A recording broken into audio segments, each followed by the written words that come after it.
All right, here's the story. I started doing stand-up comedy when I was 14. I'll never forget the first time I was on stage. The guy that introduced me was a guy named J.T. Newton. I'm 47. I can close my eyes and remember the introduction like it was yesterday. It went like this.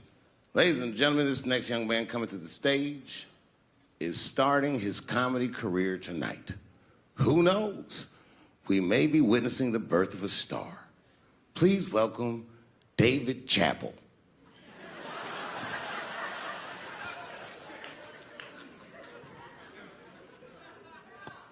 From the first time that I ever held a microphone, I was sure this was it.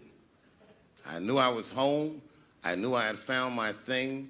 And my God, man, I was a child. I got good. Matter of fact, I was good from the moment I started. And I'm not saying this to be a braggart. I'm telling you the truth. These old niggas was in awe of me. How is this little boy so poised? They used to say. I was. I mean, you know, I got better, but it started out good. About a year into it, when I was 15 years old, I had written a joke during the AIDS epidemic about having a Goodyear condom. Something, I don't even remember the joke. Something about an industrial strength condom by Goodyear. I just remember all the comedians really liked that joke. And there was an older comedian. And he came to me one night after the show, after he saw the joke, and he said, listen, I got an audition at another comedy club, and I was wondering, do you mind if I do that joke? I just want to borrow it. Now, I'm a kid. I don't know any better. I'm like, borrow it? Well, I guess, sure, if it'll help your career. I let him do the joke. And then weeks later, I was waiting to go on in a comedy club, and he went on before me, and he did the joke. And after the show, I pulled him aside, and I said, hey, man, I don't mind you borrowing my jokes, but you got to give them back. He said, oh, I forgot to ask you. He goes, let me buy that joke from you for $50. And I said, man, I'd do it, but I'm just starting out. I need all the material I can get. The idea being that the more material I can accumulate, the faster I'll be able to make money for my work. I said, I can't do it. I want my joke back. I'll never forget this. Remember, I was a 15-year-old child. This guy was a grown-ass man. He stood up over me so I could see how big he was. And he said to me, really? I can just take it. And he did. I got scared because I was a child. But I never forgot that. I never forgot that. I was 15 years old. I'm 47 now. I think about this guy all the time. When I look at my own kids and I see how young and innocent they are, I can't believe someone did that to me. And I don't think about it every day because that was the worst thing that happened to me. I think about it every day because that was the first time that someone ever did that to me. But in my career, it has happened many, many times since where someone would intimidate me or scare me and take something that I believe was mine. I'll tell you another story. Now I'm 18 years old. I'm living in New York City, and I just finished my first road tour, which was a very difficult tour. I'll spare you the details. Now I'm back in New York, but my rent is paid, thank God. And I have $60 to my name, and a woman that I had met in Pittsburgh, a bad Dominican bitch,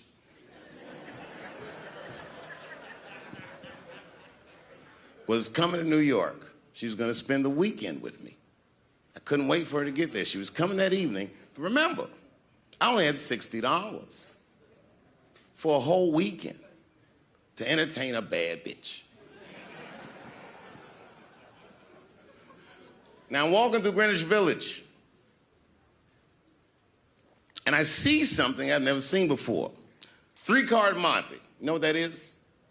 Yeah, the guy had the whole thing. The table was set up, and he had the 3 cards, and the crowd was hooting and hollering, and he was like, find the red card, find the red card, and people were playing. Sometimes they win, sometimes they lose, but it was really exciting, and I'm standing there watching it, and I noticed while I'm watching them play this game that the red card, the one you're trying to find, had just a little bend on the corner. And I'm watching it, and I'm like, yo, this guy doesn't seem to know that red card is bent. I'm going to beat this motherfucker. And I walked up to the table, and I said, let me play a hand. And I put my last $60 on that table, and he starts to shuffle and find the red card, find the red card. And I kept watching that bent card go around the table, make sure I kept my eyes on that bent card. And when he stopped shuffling, and he said, find the red card, I pointed to it with confidence. Here it is right here. And he flipped it over, and it was black. And he took my money. I couldn't fucking believe that. How did this nigga do that? Was that magic or sorcery? I was confused. So you know what I did? I sat there, and I watched him for a real long time play the game.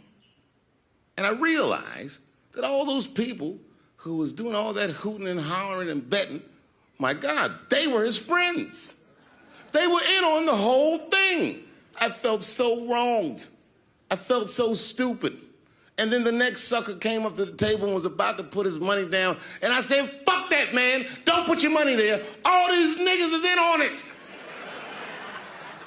It's a trick. And when I said that, the guy that was dealing, and this motherfucker was huge, snatched me up by my collar. Feel how strong he was when he grabbed me. I was a skinny little guy. And he was gonna maul me. The only reason he didn't, I'm sure, is because he saw the fear in my face. And that fear, he looked at me. I saw his eyes go from hard to soft. He softened. Then he looked at me like the way a father would look at a child. And he said to me, young man, don't ever come between a man and his meal. I never forgot that either. Most niggas would have to run the streets for years to learn a lesson that profound. It took me 2 seconds. Never get between somebody and their paper. Taking a man's livelihood away from him is akin to killing him. Do you know why Prince, the famous rock star that was a friend of mine, do you know why he called himself the artist when he came back? He calls himself the artist because that's what they call us in our contracts. Oh, these contracts are crazy. You should hear the terminology they say in these contracts. To use your name and likeness in perpetuity throughout the universe. Who the fuck could possibly know what that means? Nobody does. It's so complicated, in fact, that when you're a kid like me, you have to hire somebody to tell you what that means. And you sit down at a table and you do the contract game. And that's how I got with Comedy Central. I signed the contract. But I signed the contract the way that a 28-year-old expectant father that was broke signs a contract.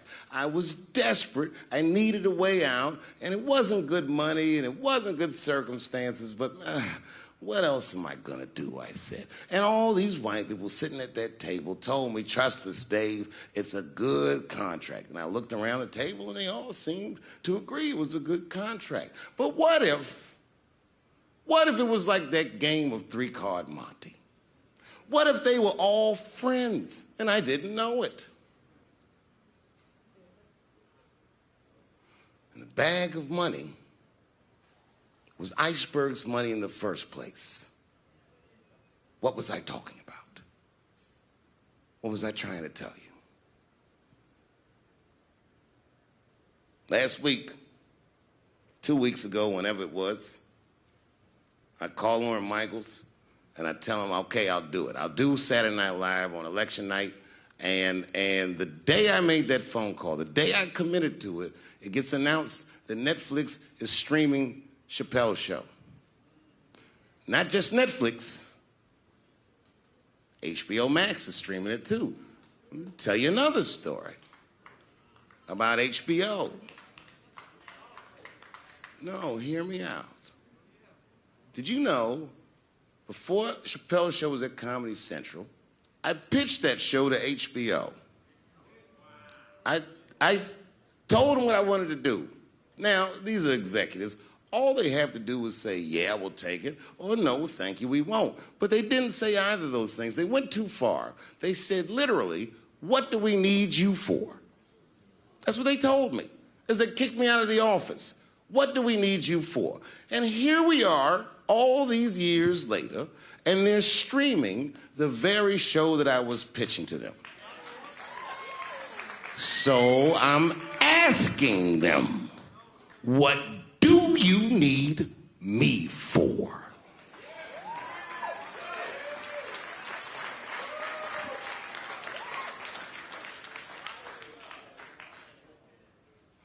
People think I made a lot of money for Chappelle's show. When I left that show, I never got paid. They didn't have to pay me because I signed the contract. But is that right? I found out that these people were streaming my work, and they never had to ask me, or they never had to tell me. Perfectly legal because I signed the contract. But is that right? I didn't think so either. That's why I like working for Netflix. I like working for Netflix because when all those bad things happened to me, that company didn't even exist.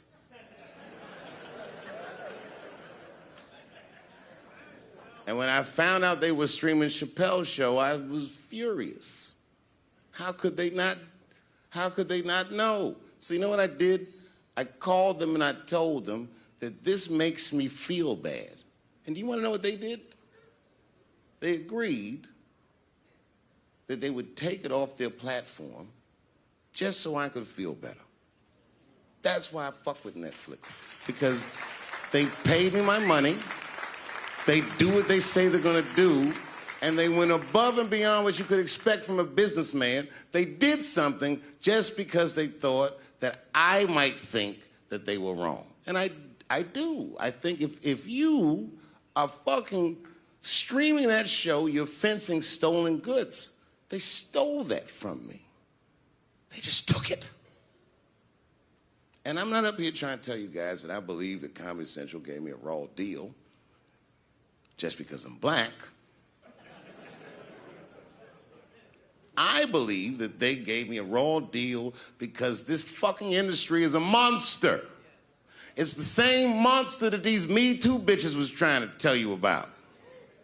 But they hate the monster for how it fucks. And I hate that monster for how it eats. But my God, man, it's the same monster.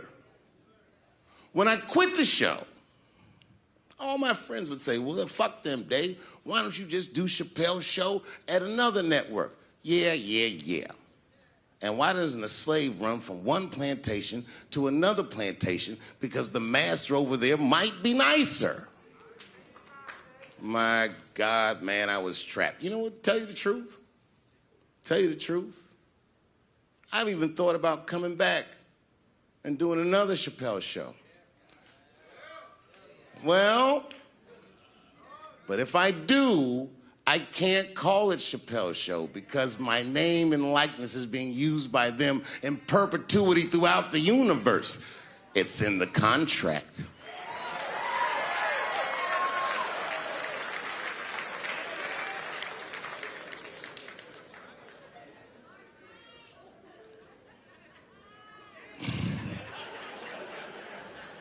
You're not supposed to do this in my business. I'm up here doing something that nobody else in this business has the balls to do. I'm telling you something that you need to know. I'm trying to explain to you what you're seeing. You don't understand what you're seeing. I am publicly flogging a network. And I know that this network niggas, they watching me and they saying, why are you doing this so publicly? Doesn't feel good to be flogged publicly. Oh, believe me, I know. I know exactly how that feels. When I quit my show, they said I was crazy. What was crazy about it? I just didn't want to do it anymore. They said I smoked crack. That's impossible. I was a devout Muslim. I didn't smoke or drink. But I do now, bitch, because you ruined my fucking life. Now it's their turn. This is their first nigga lesson, and I'm honored to give it to them. They're gonna pay me for this show. I called my agent. I said, is there anything I can do about this show? And he said, no. Well, fuck you too then. If you want something done right, I guess you got to do it yourself. So I'm not going to the agents. I'm coming to my real boss. I'm coming to you. I'm begging you. If you ever liked me, if you ever think there was anything worthwhile about me, I'm begging you. Please don't watch that show. I'm not asking you to boycott any network. Boycott me. Boycott Chappelle's show. Do not watch it unless they pay me.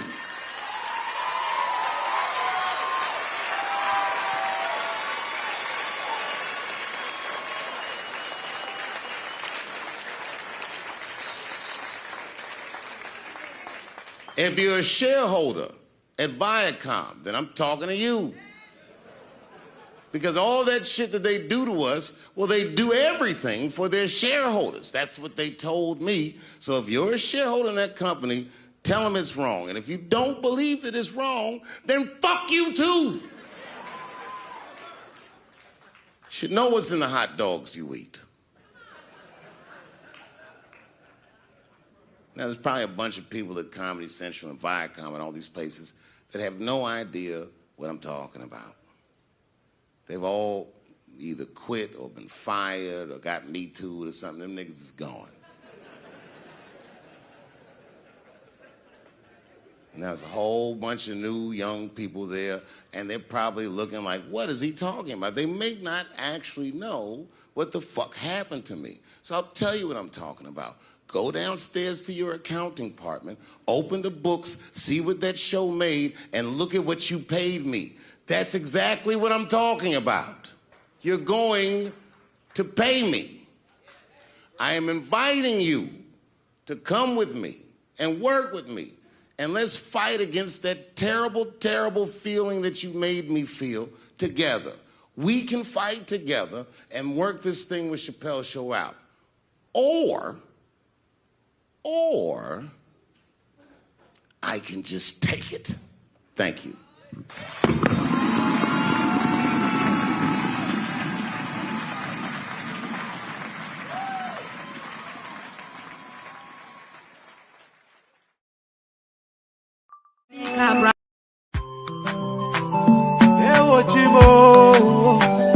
Mabaminda na usawidi gozo iye buya limbe kumba na usawidi gozo haba yeah. Something is killing me slowly and I'm feeling so lonely, but this thing I must to talk yeah. All my people, they for bush, oh. And our children are they go for school, oh. But nobody fit to talk, oh. We get to plenty, so many things where we really want to complain to you. See these people where they kill us, are the people where they get for protect me, yeah. Our children, they for prison. Our leaders, they for prison. Now they calling for dialogue. Now who and who go talk, oh. That's why we pray to God. Heal our land, heal our land, heal our land. Cause all our people are dying and our mothers are crying. Heal our land, heal our land, heal our land. Cause all our children are dying and our mothers are crying. Yeah. but they don't know what's up, oh, at all, oh. This war is bigger, and one man of it put a stop, oh. So make we put them all together, oh. I see plenty people don't die, and the house they went up, and I saw the people they need so far. Everybody running helter-skelter, the children they need suffer, there is no food and shelter. Our children down the sofa, while the leaders living la vida loca, yeah. So now we start with the go, so Cameroon, though. We get to plenty, so many things where we really want to complain to you. That, yeah. See these people where they kill us, not the people where they get for protect we, yeah. Oh, no. Our children they for prison, our leaders they for prison, but they be calling for dialogue. Now who and who got talk, oh. That's why we pray to God. Heal our land, heal our land, heal our land. Cause all our people are dying, and our mothers are crying. Heal our land, heal our land, heal our land. Cause all our children are dying, and our mothers are crying. Okay, let's take a minute of silence for our brothers and sisters who have lost their life in the struggle, and our mothers who are living in the bushes, our children suffering in the bushes with no food and no shelter. We pray that may peace return in our land, so that we can live in peace, peace forever. That's what we cry for. We get to plenty, so many things where we really want to complain to you. See these people where they kill us, not the people where they get for protect we, yeah. Our children they for prison, our leaders they for prison, but they've been calling for dialogue. Now who and who got talk, oh. That's why we pray to God. Heal our land, heal our land, heal our land. Cause all our people are dying, and our mothers are crying. Heal our land, heal our land, heal our land. Cause all our children are dying, and our mothers are crying. Say we get to plenty, so many things that we really won't complain to you, Daddy, yeah.